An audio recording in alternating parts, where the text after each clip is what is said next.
Assalamualaikum warahmatullahi wabarakatuh. Hari ini mata kuliah materi pendidikan agama Islam dengan dosen pengampu Bapak Indra Setia Pohan MPDI. Kami dari kelompok 3 akan membahas tentang sholat. Assalamualaikum warahmatullahi wabarakatuh. Saya Dinda Agustina sebagai penyaji pemateri pertama pada mata kuliah materi PAI yang berjudul sholat.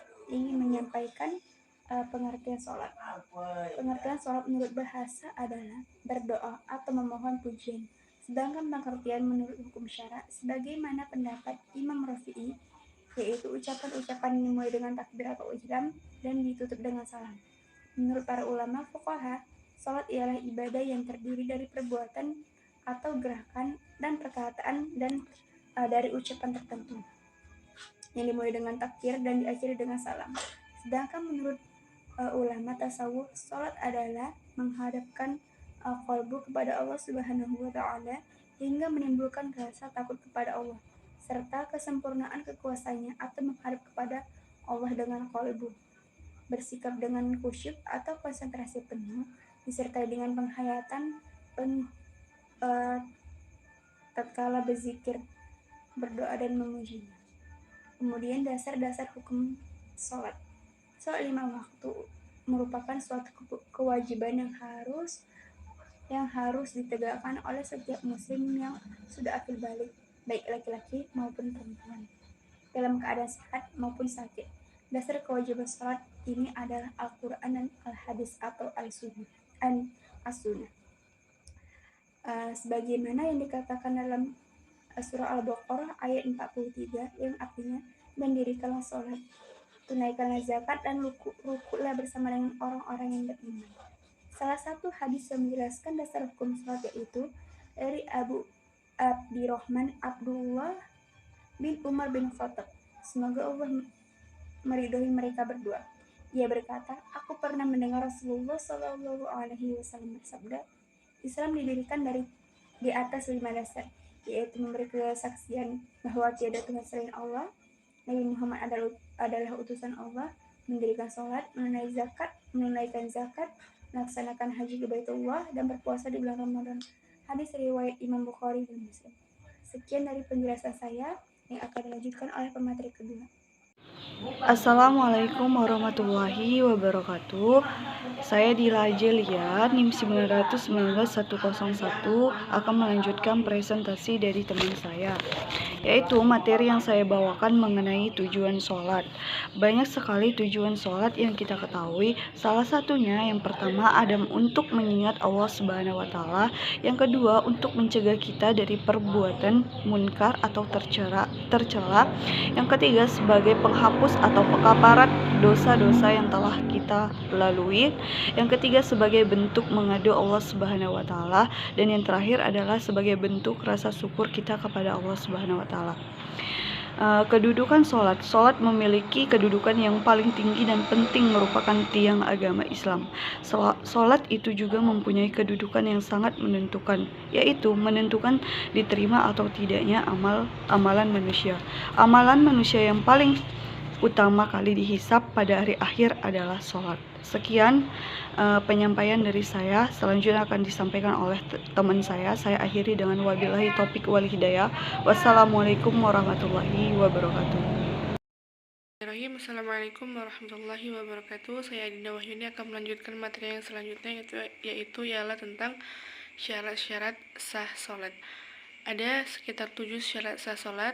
Yang pertama adalah beragama Islam, yang kedua suci dari hadas dan najis, seluruh anggota badan harus suci dari hadas dan najis. Yang ketiga adalah sudah balik, tanda laki-laki sudah balik adalah ketika ia telah mengalami mimpi basah.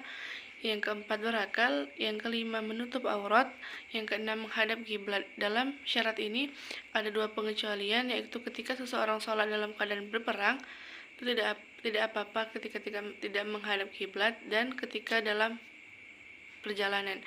Yang ketujuh adalah telah masuk waktu sholat, dan yang kedelapan menjauhi semua hal-hal yang dapat membatalkan wudhu dan membatalkan sholat. Yang selanjutnya adalah rukun sholat. Ada sekitar 12 rukun sholat. Yang pertama adalah berdiri bagi mampu. Jadi wajib untuk orang-orang yang sehat untuk sholat dalam keadaan berdiri. Jika tidak mampu berdiri, boleh dalam keadaan berbaring, duduk, tertidur, dan yang lainnya. Yang kedua, niat. Selanjutnya adalah membaca takbiratul ihram. Yang keempat, membaca surah Al-Fatihah. Yang kelima, ruku. Yang keenam, tumaknina, atau tumaknina ini berhenti sebentar atau memberi jeda dalam setiap gerakan sholat. Yang keenam, yang selanjutnya adalah bangun dari ruku dan i'tidal. Yang kedelapan, tumaknina di dalam i'tidal.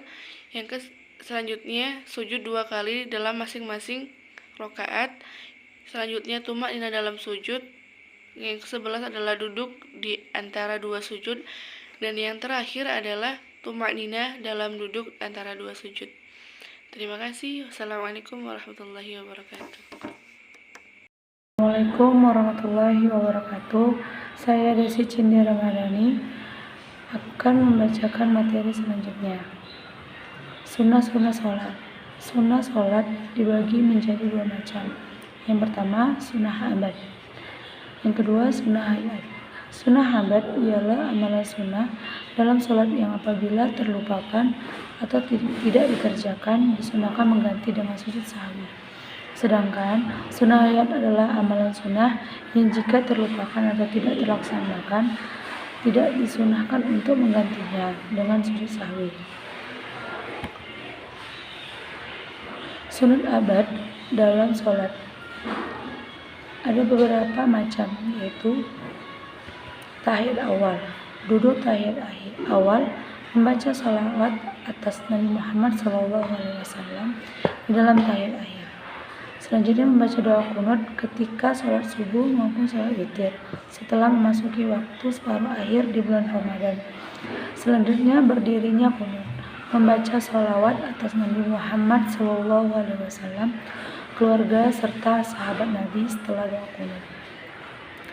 Selanjutnya adapun hal-hal yang masuk ke dalam sunnah hayat ialah yang pertama mengangkat kedua tangan ketika takbiratul ihram, membaca takbir intikal ketika hendak rukuk, membaca takbir intikal ketika bangun dari rukuk, meletakkan tangan kanan pada tangan kiri ketika sedekap, doa iftitah, membaca ta'awuz, membaca amin setelah Al-Fatihah, mengeraskan suara ketika membaca Al-Fatihah dan surat-surat pada rakaat awal dan kedua ketika sholat subuh, maghrib, isya, Jumat, Idul Fitri, Idul Adha, dan sholat gerhana. Memelankan suara atau lirik selain rakaat yang disunahkan untuk mengeraskan suara. Selanjutnya membaca doa i'tidal ketika bangun dari rukuk, membaca kalimat tasbih ketika rukuk dan sujud, meletakkan kedua tangan pada paha ketika duduk. Baiklah, materi selanjutnya akan dibacakan oleh teman saya. Assalamualaikum warahmatullahi wabarakatuh.